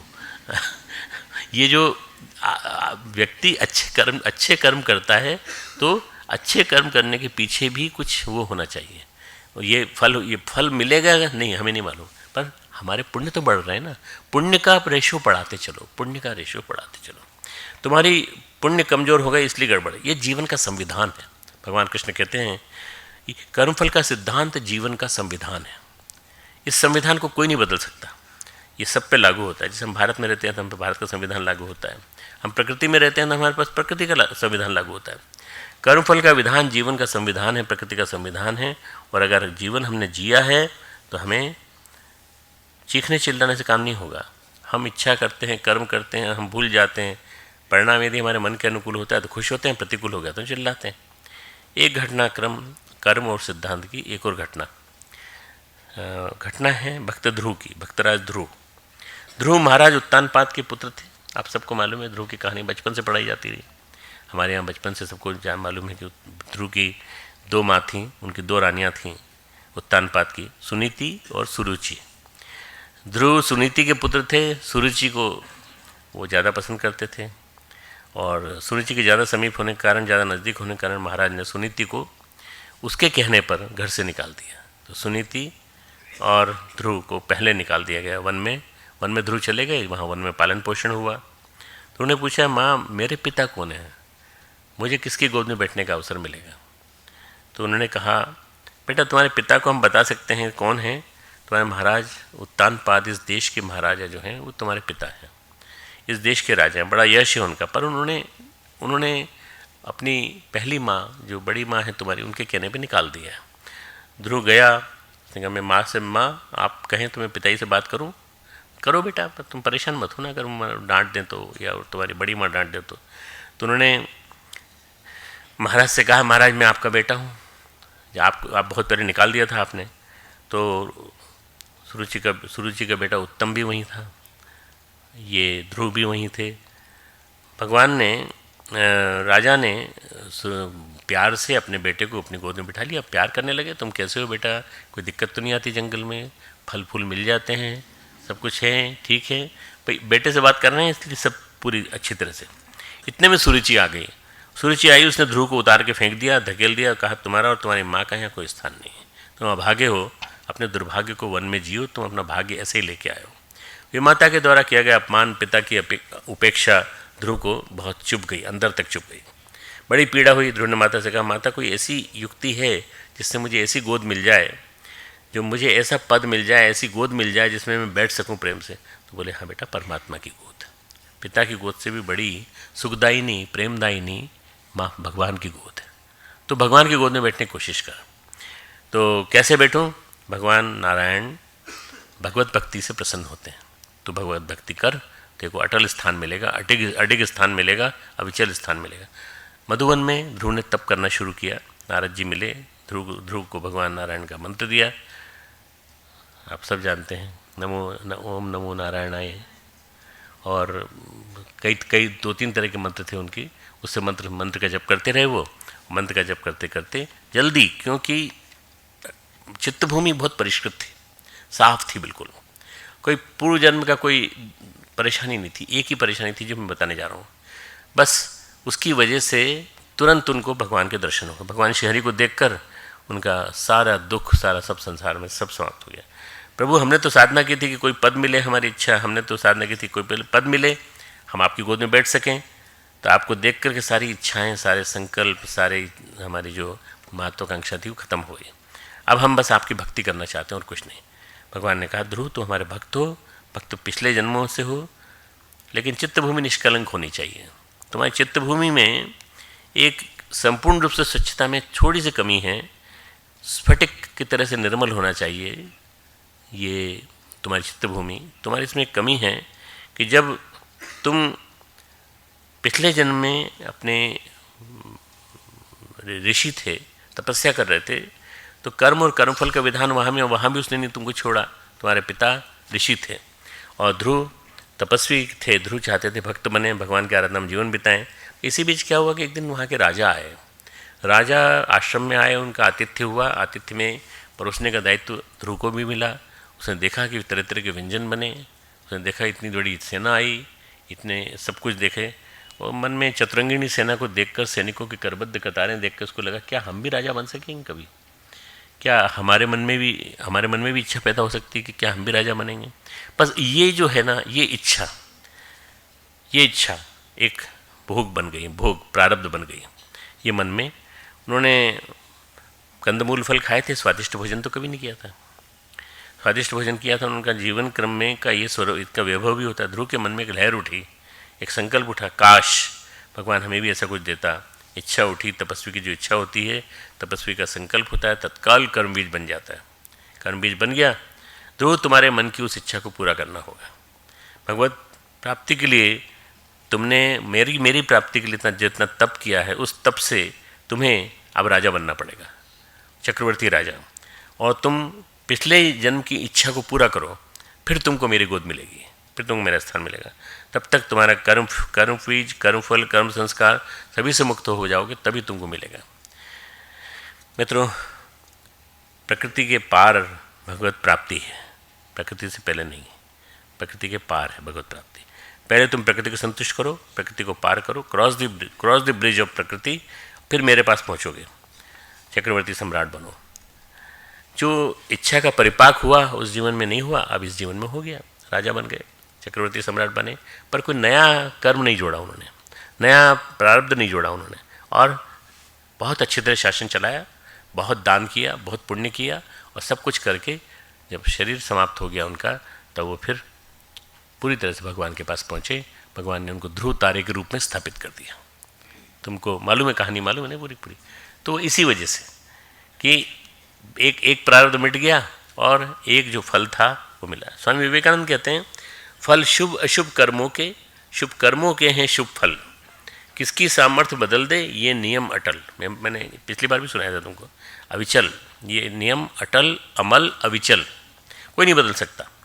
ये सॉन्ग ऑफ सन्यासी में उन्होंने कहा है, अगर शुभ कर्म है तो शुभ परिणाम होंगे, अशुभ कर्म है तो अशुभ परिणाम होंगे, कोई नहीं बदल सकता, कोई नहीं बदल सकता। इसलिए साधक के लिए एक ही चीज़ की जरूरत है, विवेक और वैराग्य, विवेक और वैराग्य। विवेक को बनाए रखने के लिए साधना, जीवन साधना, स्वाध्याय नियमित जरूरी है, संयम जरूरी है, और वैराग्य, वैराग्य ने तप, वैराग्य ने नेगेटिविटी से परे चलना, वैराग्य ने जितनी तरह की गलत इच्छाएं होती हैं उनसे परे चलना। भगवान जो हैं उनको अर्पित करके माँ फलेषु कदाचन, अपने लिए कोई फल की चिंता नहीं करना, भगवान को सब फल अर्पित कर दो। तेरा तुझको अर्पण आपने बोला, उसके बजाय मेरा तुझको अर्पण, सब कुछ मेरा तेरे को अर्पण। फल में अपना अधिकार मत रखो, भगवान को अर्पित करके कर्म करो। भगवान को अर्पित किए गए कर्म राग और द्वेष से मुक्त कर्म अपना परिणाम लाते हैं, लेकिन बांधते नहीं। कर्म पाश से मनुष्य बनता नहीं, कर्म बंधन नहीं होता, कोई विराम नहीं आता जीवन में। कर्म है और फल है, पुण्य है और पाप है, शुभ है और अशुभ है। कभी हमारा एक से संबंध बनता है, कभी हमारा एक से संस्कार बनता है, कभी दूसरे से बनता है। एक जन्म का दूसरा जन्म, दूसरे जन्म का तीसरा जन्म। तो आप में से किसी को नहीं मालूम है कि आपको कितने जन्म जीने हैं, कितने जन्म जी चुके, कितने जन्मों के परिपाक के बाद आप यहाँ देव संस्कृति विश्वविद्यालय में आए हो। अनेकों जन्मों का पुण्य फल आपको यहाँ लेकर के आया है, ताकि यहाँ आप मैं जो सुना रहा हूँ ये सुन सको और अपने ऐसे साथियों के साथ रह सको जिनसे तुमको अच्छा लगता है। अब ऐसे साथी नहीं जैसे तुमने अभी थोड़े दिन पहले दंगा मचाया था ना ऊपर बॉयज़ हॉस्टल में, ऐसे दंगे अंगे नहीं होना चाहिए। ऐसे स्थान पर जहाँ पर पुण्य भूमि है वहाँ पर ऐसे नहीं होना चाहिए। पर जो हो गया सो हो गया। जिनको कर्म फल का प्रारब्ध तुरंत, मैंने कहा ना आग में हाथ डालोगे तो हाथ जल जाएगा, तो उन्होंने आग में हाथ डाला तो उनके हाथ जल गए। जिनको सस्पेंड कर दिया हमने, जिनको टर्मिनेट कर दिया, उनको तो उनका हाथ तो जल गए उनके। नहीं मैं नहीं था, तुम कुछ भी कह लो बेटा, प्रकृति का नियम कभी बदलता नहीं है। मैं प्रकृति हूँ ये मान लो, और मैं प्रकृति का नियम बनाया, और मैंने बनाया है नियम, तो नियम चलेगा, उसको कोई रोक नहीं सकता। तो ये प्रकृति जो है वो संस्कार को देखती है, संस्कार को देखते चित्त भूमि की अवस्था देखती है। जैन दर्शन में, जैन धर्म में कर्म सिद्धांत की बड़ी व्यापक चर्चा है, बड़ी सूक्ष्म चर्चा है। एक कहानी भगवान महावीर की साधना के बारे में। वर्धमान महावीर साधना कर रहे थे, घोर तप कर रहे थे। भगवान महावीर के बारे में कहा जाता है कि उन्होंने बहुत कठिन तप किया। 12.5 वर्ष में मात्र 300 दिन भोजन किया उन्होंने, 12.5 साल, यानी 12 साल का मतलब किया 12 या 3600 दिनों में 300 दिन भोजन किया, बाकी दिन बिना आहार के रहे। अद्भुत अद्भुत संकल्प लेते थे। कभी वो 3 निर्जरा तप, कभी केवली तप। केवली का मतलब होता है अब तुम पार हो गए, कर्म के विधान से पार हो गए, ज्ञान ही हो गया, वो हो गया, तुमको बोध हो गया तुमको। भगवान महावीर कठिन तप में लगे हुए थे, लेकिन उनका मन नहीं लग रहा था, उनका मन विलीन नहीं हो रहा था परमात्मा में। बड़े वेग से, बड़ी तत्परता से साधना कर रहे थे, समाधि का समाधान नहीं मिल रहा था। उस सूत्र मिलने में कहीं कोई छोटी सी कमी रह रही थी, बात अटक रही थी कहीं पर। अवरोध क्या था? कौन सा कर्म, कौन सा फल आड़े आ रहा है। महावीर तो देख सकते थे, क्योंकि महावीर बहुत तपस्वी थे। महावीर तीर्थंकर, महावीर जैन धर्म के महापुरुष, जैन धर्म के अवतारी चेतना, उनको तो पता चल गया कि कहाँ हो सकता है। उन्होंने ध्यान में भगवान महावीर ने देखा एक जन्म में वो राजा थे, उन्होंने गहरी ध्यान में गए। एक जन्म में वो राजा थे, संगीत उनको बहुत प्रिय था, सितार वादन करते थे। वे अपनी मौज में मस्ती में सितार वादन कर रहे थे। एक दिन सितार बजा रहे थे तो वाद्य यंत्र बजाते बजाते वो खो गए। उनको आंख बंद करके वो बजाते रहे। उनको पता भी नहीं चला कि उनके उस संगीत को उनका दास सुन रहा था। दास का नाम था शैयापाल। वो सुन रहा था और वो सुन रहा था। वो शैयापाल यानी वो बिस्तर जमाता था और बिस्तर बना सेट करता था। वो वेट कर रहा था कि महावीर उठें तो बिस्तर को ठीक करूँ, परंतु बैठ गया वहीं पर और बैठ के उसका मन लग गया, ध्यान लग गया उसका। वो सुन रहा था वीणा, और वीणा सुनते मोहित हो गया पूरी तरह से। जब महाराज के नेत्र खुले, सुध आए तो देखा वो तो वीणा सुन रहा है, शांत होकर चुपचाप बैठा हुआ है। इनका मन तो नहीं लग पाया पर उसका मन लग गया शैयापाल का। उन्होंने इतना गुस्सा आया, एक चक्रवर्ती सम्राट, एक महान सम्राट वीणा बजाए और दास सुने, एक गुलाम सुने, एक कैसे संभव है? उन्होंने सेवकों को बुलाया, सेविकाओं को बुलाया, उठा के ले जाओ इसको यहाँ से। इसकी हिम्मत कैसे हुई कि मेरी वजह। अब यहाँ ये कर्म आ गया, कुकर्म आ गया, ऐसा गलत कर्म आ गया जो उनको नहीं करना चाहिए था, पर वही उनका व्यवधान बना। उसने मेरी वीणा से उसने वो स्वर सुने जो कि और लोगों को, श्रेष्ठ लोगों को सुनना चाहिए। इसके कानों में पिघला हुआ शीशा डाल दो, इसके कानों में पिघला हुआ शीशा। दोनों कान बंद हो गए उसके कानों। चित्कार उठा, चिल्ला उठा जोर जोर से। शैयापाल मूर्छित हो गया, बेहोश हो गया। घटना घट गई, कर्म घटित हो गया। संगीत प्रिय राजा का कोप घटित हो गया। महावीर ने देखा वो कर्म, वो विपाक, वो प्रारब्ध, वो कर्मफल आड़े आ रहा है। वही कर्म उनका एक जन्म का जो कर्म है वो इस जन्म में आड़े आ रहा है। इस जन्म में वो तपस्या के बलबूते यहाँ तक पहुँचे, आगे उनको क्यों नहीं दिक्कत आ रही है, केवली क्यों नहीं प्राप्त हो रही है? इस कर्म को तो भोगना ही पड़ेगा। तब उन्होंने पुकारा, ध्यान में पुकारा, हे बंधु शैयापाल, तुम कहाँ हो, किधर हो, किस स्थिति में हो, तुम्हारा जन्म कहाँ हुआ है? तुम्हारा अपराधी कुमार वर्धमान तुम्हें पुकार रहा है। मैं अपराधी वर्धमान तुम्हारा आह्वान करता हूँ, तुम आओ, तुम मुझे दंडित करो, तुम मुझे फिर से परेशान करो, तुम मुझे तकलीफ दो, ताकि मेरा ये जो कर्म है इसका फल जो है मैं भुगत सकूँ। तुम्हारा एक ऋण बाकी है शैयापाल, उस ऋण से मुक्त करो। महावीर की चेतना में, महावीर के चित्त में आह्वान के स्वर इतने तीव्र थे, गूंज रहे थे, उनकी तरंगें प्रकृति में गूंज उठी चारों तरफ। एक किसान आया इतनी देर में, उसी दौरान देखा महावीर तप कर रहे हैं, बैठे हुए हैं खेत के पास। महावीर को देखा, देखते ही उसे बहुत गुस्सा आया। क्यों रे, हम लोग तो मेहनत करते हैं, फसल उगाते हैं और फसल खिलाते हैं लोगों को, वो तो फालतू बैठा हुआ है यहाँ पे आंखें बंद करके। कई बार गुस्सा आता है तुम लोगों के ऊपर। अब वो निकम्मा आदमी, कुछ काम धाम नहीं है, हम जैसे लोग किसानी करते हैं और अन्न उपजाते हैं, लोगों के लिए धान्य पैदा करते हैं, और तू चुपचाप बैठ के ध्यान लगाता है, मटर गश्ती करता है। चल बैठ यहाँ पर, और मेरे बेल जो हैं यहाँ घास चल रहे हैं, इनको देख रेख करना, कहीं भाग नहीं जाए। अब क्या हुआ, ये तो ध्यान में थे, न इन्होंने सुना न कुछ। इनको तो ये पता तो चल गया कि वो आ गया, शैयापाल आ गया। इतनी देर में उनके बेल कहीं घूमने चले गए, कोई इधर चला गया, कोई उधर चला गया, दोनों उधर तो चले गए। जब वो आया घूम के, शैयापाल अपना जब किसान के रूप में जो था वो आया, तो उसने कहा कि मेरे बेल कहाँ हैं। बहुत गुस्सा आया। उस समय खेत में अरहर की फसल कट चुकी थी। तुम्हें से कोई किसान है, जानते हो अरहर की फसल कितनी कटीली होती है? कटीली होती है ना, जब कट जाती है, नीचे से कट जाती है, तो उसके खूंटे जैसे होते हैं, वो खूंटे जैसे दो उखाड़े उसने, और दोनों कानों में गाड़ दिए महावीर के। दोनों में से खून निकलने लगा पूरी तरह से, दोनों कानों में ऐसी चीज़ ठोंक दी जिससे कि पूरी तरह से वो बुरी तरह से तकलीफ में फंस गए, वो मूर्छित हो गए। किसान के रूप में आए शैयापाल ने अपना ऋण वापस ले लिया और बहुत प्रसन्न होकर गया। उसने कहा चलो मेरे बेल तो मिल जाएंगे, पर मैंने अपना बदला ले लिया। उसको भी अपनी पूर्वजन्म की याद आई, इनको भी अपने पूर्वजन्म की याद आई। गांव के लोगों ने देखा कानों से रक्त की धारा बह रही है, तुरंत चिकित्सक बुलाए, उन्होंने महावीर स्वस्थ हुए। गांव वालों ने कहा कि कितना निर्मम व्यक्ति, कितना क्रूर है, लेकिन किसान को बड़ी तृप्ति मिली और महावीर को बड़ी तृप्ति मिली। महावीर ने कहा भाई हमारा कर्मफल हमने भोग लिया। कर्म के परिणाम बड़े अद्भुत होते हैं, चित्त भूमि और काल पर निर्भर करता है हमारे सम्मुख कब आएंगे। महावीर की समाधि तुरंत लग गई। दोनों कानों में खूंटा गड़ते ही वो महावीर की समाधि लग गई। जहाँ वो अटका हुआ था वो अटकाव उनका खत्म हो गया, समाधि लग गई उनकी। ये ऐसी घटना है जो आपको बताएगी कि वास्तव में हमारे जीवन में कई घटनाक्रम ऐसे घटते हैं जिसको हम पहचान नहीं पाते।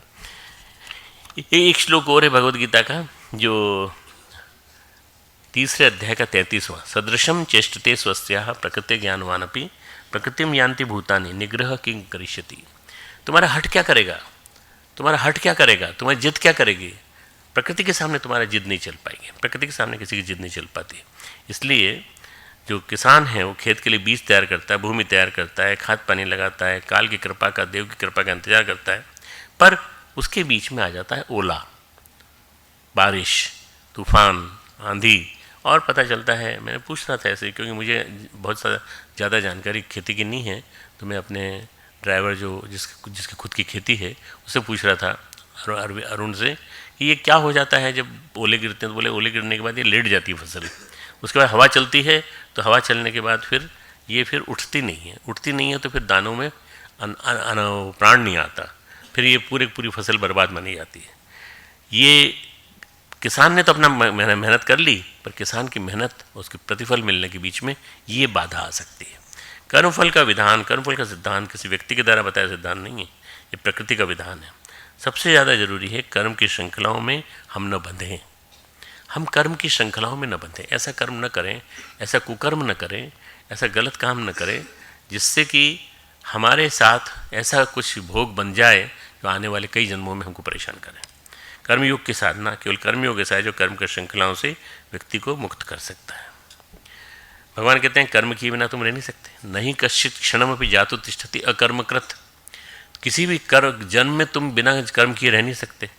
3 अध्याय का 5वां श्लोक, कार्यते ही अवश्य कर्म सर्व प्रकृति जय गुणे। कोई भी क्षण में बिना कर्म किए नहीं, मैं नहीं रह सकता तो तू कैसे रह सकता है, भगवान अपने बारे में कहते हैं। तो इसलिए हम कर्म करें केवल शुभ परिणाम मिले, शुभ मिलेगा ऐसा नहीं है, अशुभ भी मिलेगा, शुभ भी मिलेगा। मुक्त होंगे तो पूरी तरह से। भगवान कहते हैं तुमको शुभ और अशुभ दोनों फलों से मुक्ति मिल जाएगी अगर तुम कर्म बंधन से मुक्ति पालो को तो।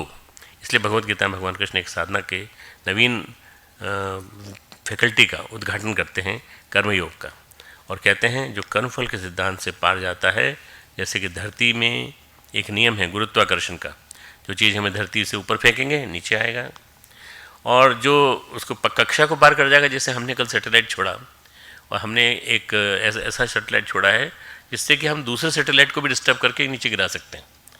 भारत चौथा देश बन गया है, जो पहले 3 देश थे उसके बाद चौथा देश भारत बन गया है, जो किसी भी सैटेलाइट को गिरा सकता है जो गड़बड़ कर रहा हो वहाँ बैठा हमारे खिलाफ या हमारे जासूसी कर रहा हो। इसलिए ऐसे सिद्धांत को गुरुत्वाकर्षण कक्षा को पार कर जाए ऐसे भी वो हो सकते हैं, परंतु वास्तव में जो नियम है वो ये है, ऊपर फेंको नीचे गिरेगी। न्यूटन ने इसी को देखा, न्यूटन ने नियम बना दिया। कर्मफल सिद्धांत, कर्मफल का बल गुरुत्वाकर्षण की तरह से है। कर्म हुआ तो कर्मफल उसे खींच लेगा वापस उन्हीं परिस्थितियों के साथ, उन्हीं संबंधों के साथ हमें जीने के लिए विवश करेगा, बिल्कुल मैथमेटिक्स की तरह से, फिजिक्स की तरह से, फिजिक्स के फार्मूलों की तरह से है कर्मफल का सिद्धांत। कभी भी इसके विपरीत कोई नहीं जा सकता। आप कितने बड़े महापुरुष हो, कितने बड़े पैसे वाले हो, कितने बड़े पैसे वाले के बेटे हो, बेटी हो, कुछ नहीं होने वाला।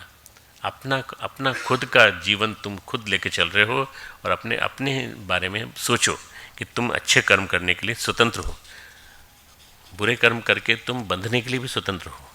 तुम बंधना चाहते हो या मुक्त होना चाहते हो, मुक्त होने का प्रयास करो, अच्छे कर्म करते चलो।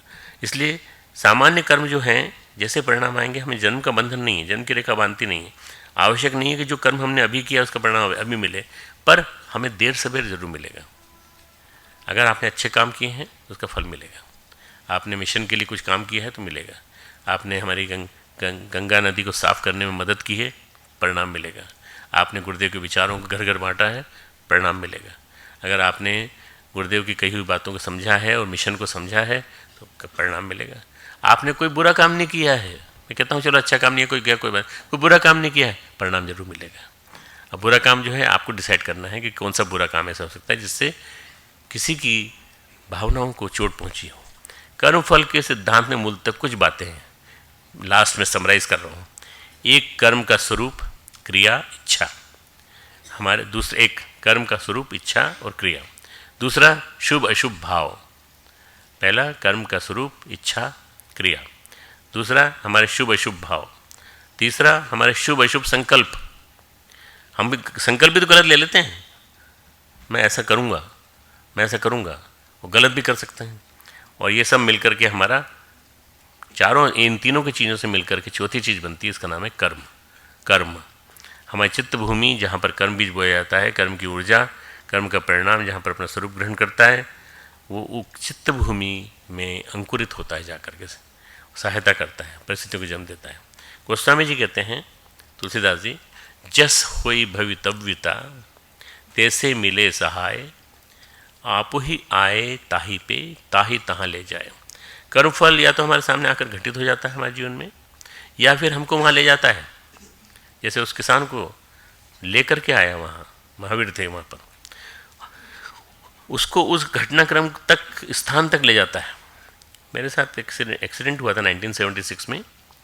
मैं इसमें BHL हॉस्पिटल के इंटेंसिव केयर यूनिट का इंचार्ज था, फिजिशियन था, सीनियर फिजिशियन। और मैंने पाया कि पता लगा कि आज वो बटा है, आज बोनस जिस दिन बटता है उस दिन फैक्ट्रीज जैसे एरिया में BHL में मेरा पहली जॉब थी, मेरी पहली MD के बाद की पहली जॉब थी, और मैंने यहीं ली गुरुदेव के पास रहने के लिए। तो जब मैंने यहाँ का ऑप्शन दिया और जब मैंने देखा तो मैंने कहा कि अपन व्यवस्था कर देते हैं। तो मैंने 2-3 डॉक्टरों ने हमने मिल करके हमने 8-10 बिस्तर लगवाए। हमने कहा शराब पी के ज़रूर लोग टकराएंगे और आएंगे यहाँ, इसलिए इनके लिए अपन बिस्तर लगा देते हैं। सारी व्यवस्था करके हम लोग गए। मैं स्कूटर से जाता था, स्कूटर से आता था शांतिकुंज से, और वहीं मकान था मेरा कमरा, पर मैं अल्टरनेट डे आ जाता था शांतिकुंज। 1976 की 28 अगस्त की बात है, 28 अगस्त 1976। ये घटना जो घटी, हेड ऑन कोलिजन, जो शराब पी के उधर से आ रहा था, मतलब वो जो होगा ज़रूर कोई ना कोई ऐसा होगा जिससे मेरा पिछले जन्म में कुछ ना कुछ हो रहा होगा, झगड़ा रहा होगा, क्योंकि उसने मुझे मारा। उसने आकर, उसके स्कूटर ने मुझे मारा। मैंने बहुत बचने की कोशिश की, बाईं तरफ चला गया, कोशिश की बचने की, सड़क के कोने में चला गया, पर ये जो शांतिकुंज से 1-1.5 किलोमीटर दूर वहाँ एक्सीडेंट हुआ। और फिर उसके बाद टकराने के बाद मैं वहीं गिर गया और मुझे अंदरूनी चोट बहुत आई। 6 फ्रैक्चर तो इसके मैंडिबल के हुए, बाकी 2 हाथ के हुए, और उसके जो है बाहरी चोट ज़्यादा आई। तो जो भी वहाँ से निकलता, यहाँ तक कि हमारे शांतिकुंज में एक आश्रम में कार्यकर्ता रहते थे, पहाड़िया जी, वो उधर से निकले तो उन्होंने उसको देखा, मेरे को नहीं देखा उन्होंने, जो कि मुझे पहचानते थे अच्छी तरह से कि मैं वहाँ शांतिकुंज जा रहा था, पर उन्होंने मुझे नहीं देखा, क्योंकि मैं ब्लीडिंग की वजह से मेरा चेहरा जो है ऐसा हो गया था। और वो जो था उसके अंदर कांच लगा हुआ था, ये लगा हुआ था, सब उसी को देख रहे थे। अरे बेचारे को बहुत लग गई, बहुत शराब की बोतल उसके यहाँ से लुढ़क के, उसकी स्कूटर से लुढ़क के मेरी स्कूटर के पास आगे गिरी। मतलब बदले लोगों ने जैसा समझा, इतने में एक बस आके रुकी। अब मेरे शुभ कर्म कहाँ काम आते हैं, देखो मेरे शुभ कर्म किसी जन्म के, जब मैंने कभी किसी को किया होगा, मैंने वो ड्राइवर देखा, वो ड्राइवर मुझे पहचान गया। ड्राइवर ने कहा, डॉक्टर साहब आप यहाँ कैसे? मैंने कहा भाई वो स्कूटर से एक्सीडेंट हो गया और इसने मार दिया बुरी तरह से, मुझे बुरी तरह से। उसने सारे यात्री विरोध में खड़े हो गए। अब भाई हमको ऋषिकेश जाना है, आखिरी बस थी उस ज़माने में, एक ही बस चलती थी, सुबह एक बस चलती शाम को, हरिद्वार ऋषिकेश के बीच में। सारे यात्रियों ने रोका, एक्सीडेंट की चीज़ है, घटनाक्रम है, इसको लीगल मेडिको लीगल में जाने दो, तुम मत करो कुछ। बोले आप चुप रहो सब लोग, गाड़ी मैं चलाऊंगा। आप में से किसी को चलाना आता है? सबने मना कर दिया, नहीं चलाना। तो जब मैं गाड़ी चलाऊंगा तो मेरा नियम चलेगा। प्रकृति अपना नियम कर रही थी पूरा। तो उसने मुझे उठाया अपने हाथों में, सरदार मजबूत सरदार पे, और लोगों ने मदद की और मुझे बिठाया फ्रंट सीट पे, और वहाँ से इधर पार करते हुए, ये जो यहाँ से अपन टर्न करते हैं, वहाँ से होते हुए शांतिकुंज लाया। शांतिकुंज में मुझे छोड़ा। गुरुदेव बाहर टहल रहे थे। गुरुदेव ने कहा भाई चलो गाड़ी बुलवाओ। गुरुदेव को सब जैसे सारी घटनाक्रम पता था, पूरी मालूम था। और फिर मुझे यहाँ से भोपाल ले गए, यहाँ से BHL हरिद्वार ले गए, फिर वहाँ से भोपाल ले गए। ऑपरेशन हुआ। मैं करीब 3 महीने तक खाना नहीं खा पाया। जैसे तार बांध दिए थे दोनों दांतों में। उन दांतों की सज़ा अभी तक भुगत रहा हूँ मैं, क्योंकि अभी भी मुझे कभी कभी तकलीफ़ हो जाती है इसकी। और ये सब इन सब में तार बांध दी है। निश्चित रूप से जिससे मेरा स्कूटर टकराया, उससे मेरा पिछले जन्म का शैयापाल से कोई ना कोई संबंध रहा होगा। और उसका प्रतिफल मुझे मिला, और प्रतिफल की वजह से मुझे जो भी कुछ मिला हो, मैं उस घटनाक्रम से मुक्त हो गया, पूरी तरह से मुक्त हो गया। ये घटनाक्रम मैंने इसलिए सुनाया कि कभी कभी स्थान का चयन भी प्रकृति करती है।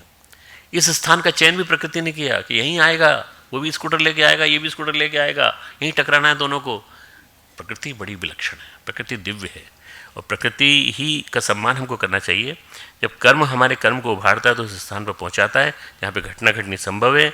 उसके कारक अपने आप छूट जाएंगे, एक्सीडेंट होगा, जरूरी नहीं कि घर में हो, सड़क पर हो, प्रकृति के अनुसार सड़क पर प्रकृति पहुंचा देगी। कई बार हम सोचते हैं कि एक्सीडेंट हो, उसने तो बताया था ज्योतिषी ने कि वो सड़क पे घर पे एक्सीडेंट होगा, उसे तो सड़क पे हो गया। वो ज्योतिषी को कुछ मालूम थोड़ी है, उसको तो अनावश्यक रूप से अपनी बकवास करता है।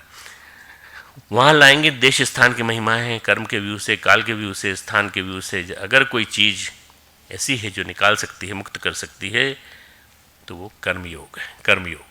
कर्मयोग करो, और कर्मयोग पे चलते हुए अपने कर्म को कुशलतापूर्वक करो। योगः कर्मसु कौशलम।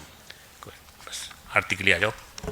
ओम यम ब्रह्म वेदांत विदो वदन्ति परं प्रधानं पुरुषं तथानि विश्वोद्गते कारणमीश्वरं वा तस्मै नमो वेदविनाशनाय।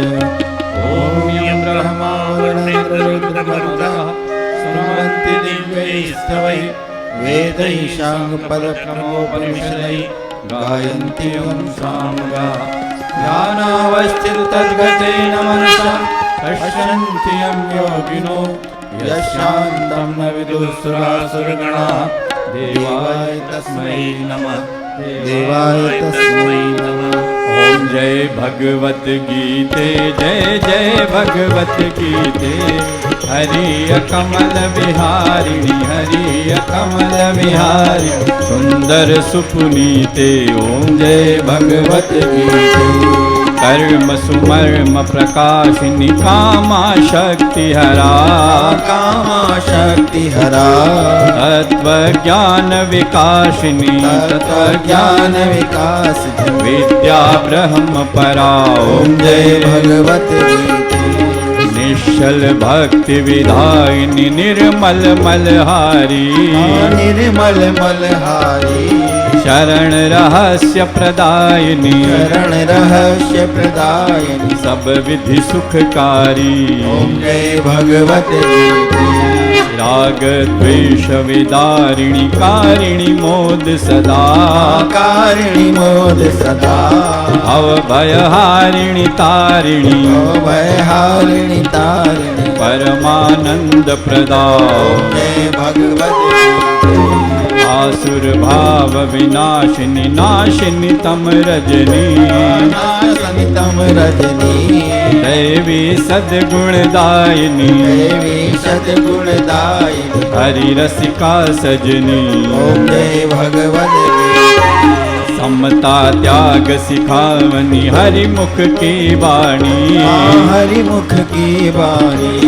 सकल शास्त्र की स्वामिनी, सकल शास्त्र की स्वामिनी, श्रुतियों की रानी। ओम जय भगवत गीते। दया सुधा बरसावनी, मातु कृपा कीजे, मातु कृपा कीजे।